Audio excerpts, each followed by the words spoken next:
तो वहीं देहरादून में बीजेपी और कांग्रेस समेत अन्य राजनीतिक दलों का अभी तक चुनावी इम्तिहान खत्म नहीं हुआ है।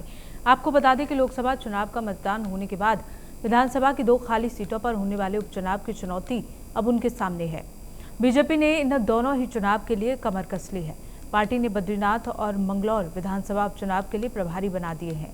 वहीं कांग्रेस की ओर से सूर्यकांत धस्माना ने उपचुनाव को लेकर कहा कि उपचुनाव अपने समय पर ही होना चाहिए।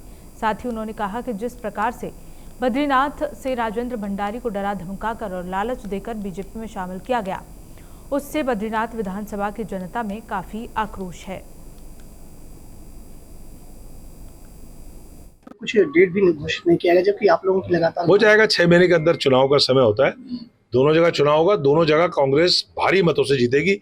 मंगलौर का चुनाव भी जीतेगी और बद्रीनाथ में तो आप देखिए जनता के अंदर जो गुस्सा है, जिस प्रकार से राजेंद्र भंडारी को ले गए, चाहे डरा के ले गए, चाहे धमका के ले गए, चाहे लालच देकर के ले गए, जिस तरह से भी ले गए, राजेंद्र भंडारी चुनाव का प्रचार नहीं कर पाए। पार्लियामेंट के चुनाव में इतना गुस्सा वहां की जनता में है। दोनों जगह कांग्रेस भारी मतों से जीतेगी और भारतीय जनता पार्टी को हार का मुंह देखना पड़ेगा। तो वहीं उत्तराखंड में लोकसभा चुनाव 19 अप्रैल को संपन्न हो चुका है। प्रदेश की तमाम राजनीतिक पार्टियां उत्तराखंड की 500 सीट जीतने का दावा कर रही हैं। वहीं दूसरी ओर कांग्रेस ने एक बार फिर ईवीएम की सुरक्षा को लेकर सवाल उठाना शुरू कर दिया है, जिसको लेकर बीजेपी प्रदेश प्रवक्ता सुरेश जोशी ने कहा कि कांग्रेस उत्तराखंड की 500 सीटों को हार रही है। साथ ही सुरेश जोशी ने कहा कि कांग्रेस ने ईवीएम की सुरक्षा पर सवाल उठाकर अपनी हार को स्वीकार कर लिया है।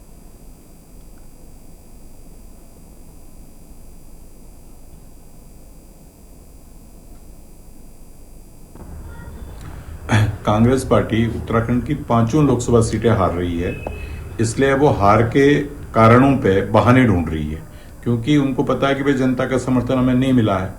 कभी ईवीएम की वो लोग बात करते हैं, कभी वीवीपैट की बात करते हैं, जिस विषय को देश का उच्चतम न्यायालय भी खारिज कर चुका है।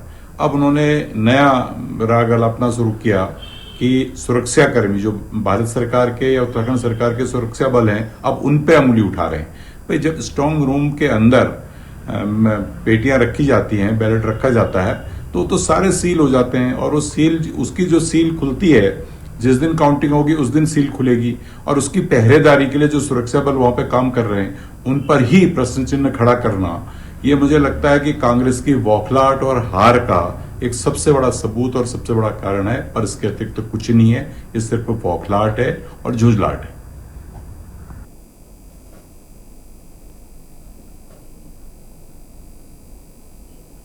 खबरों में आगे बढ़ेंगे। उत्तराखंड से आज सुबह एक दुखद खबर सामने आई है।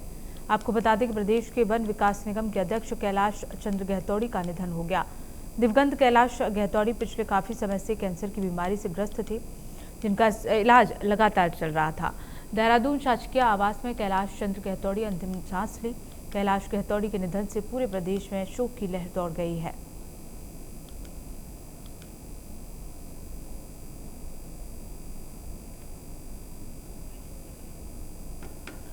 कैलाश गहतौड़ी के निधन से पूरे बीजेपी में शोक की लहर। बता दें कि उत्तराखंड वन विकास निगम के अध्यक्ष थे कैलाश गहतौड़ी।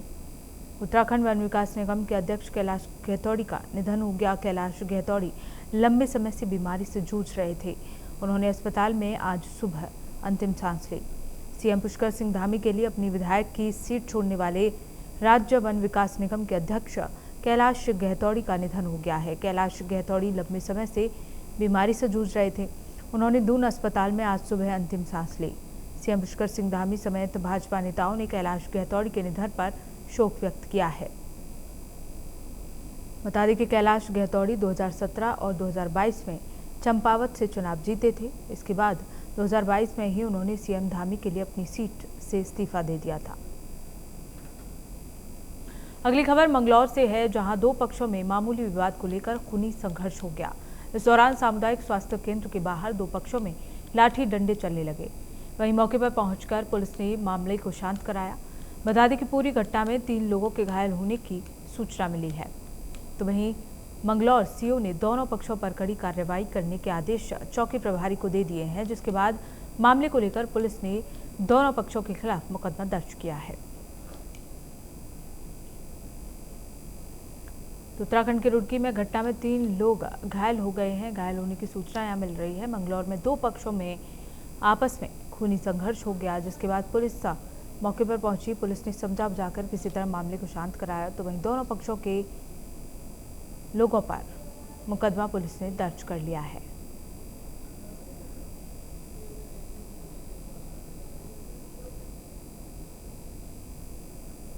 घटना में 3 लोग घायल भी हो गए हैं, जिन्हें सामुदायिक स्वास्थ्य केंद्र में भर्ती कराया है। बता दें कि सूचना पाकर पहुंची पुलिस ने दोनों पक्षों के लोगों पर मुकदमा दर्ज कर लिया है। आगे की कार्रवाई भी की जा रही है।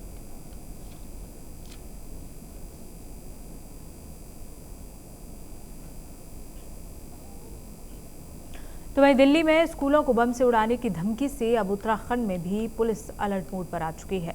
जहां एक और खुफिया तंत्र को मुस्तैद किया गया है, वहीं शिक्षण संस्थाओं को भी आवश्यक दिशा निर्देश जारी किए गए हैं। इसको लेकर Uttarakhand ADJ law and order AP Anshuman ने कहा कि धमकी वाले मैसेज दिल्ली में प्राप्त हुए हैं, फिर भी एहतियातन तौर पर सभी जिलों में पुलिस को अलर्ट मोड पर रहने का आदेश दिया गया है। साथ ही शिक्षण संस्थानों की भी निगरानी की जा रही है। इसके अलावा जहां पर ज़्यादा संख्या में बच्चे पढ़ते हैं, ऐसे शिक्षण संस्था पर विशेष निगरानी रखने को कहा गया है।